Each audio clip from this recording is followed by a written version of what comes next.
Come on in, everybody. Come on in. So let's continue the series called How Slavery Stole My Parents. Part 2, continuation. So, like I stated, um, so I went to this charter school that she was somehow affiliated with, and she, meaning my mother. So she became a teacher at that school. I'm not sure what she was teaching. I'm not sure if she was the counselor, but she was at the school, okay? She was basically scouting to see who she can recruit in her sadistic games, right?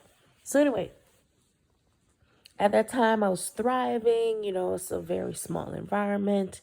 I was, the captain, I was the leader, I was the vice president. So it was a lot going on, all right? And behind the scenes, this is where the whole cyberbullying or cyber monitoring started, okay?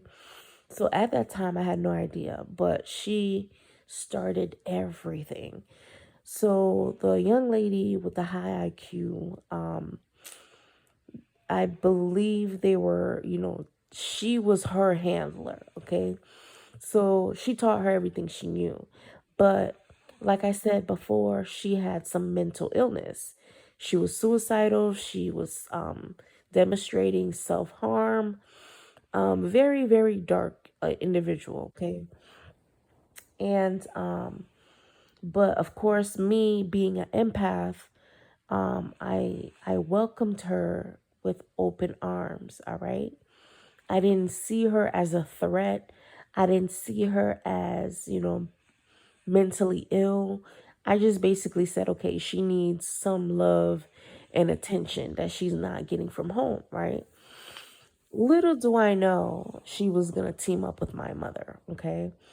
So her and a couple group of, girls. So at that time I had braces and I had surgery in my tooth, right? So I had not only braces, but I had a missing tooth, okay, because I had surgery. So during that time, obviously, me not knowing how cyberbullying works or whatever, or being non observant, these girls that were, faux frenemies, they would, talk to me about stuff and take pictures of me. And of course, I'm very like self-confident, highly, highly self-confident. And I really didn't care much about how people perceived me or, whatever. So anyway, so they were taking pictures, odd pictures of me, of my missing tooth, and I would pose for them anyway. I was just like, I didn't give a fuck. So this one girl in particular, she was the treasurer of the high school. She would literally ask me to do things for her, like, take pictures of me, um, document where I was going, what I was up to. She was just a friend of me, right? And of course, she was reporting everything to my mother. So there was another friend of me.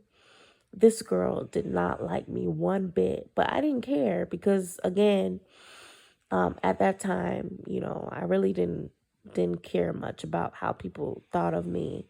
But I had this African American boyfriend at the time, my high school sweetheart. And apparently she was showing signs of jealousy. I don't know why, maybe because she was light skinned, I was dark skinned, and she thought that she should be the one in a relationship or have the most popular guy in school. But I ended up getting the most popular guy at school. And he was showering me with gifts and poems and admiration. Like every time I would go to school, it's something different. He would bring me flowers, chocolate. He would just like literally cater to me, right? And of course, the mentally ill girl I was telling you about with the high IQ, she was documenting everything. Again, taking pictures, creating videos of us on YouTube and things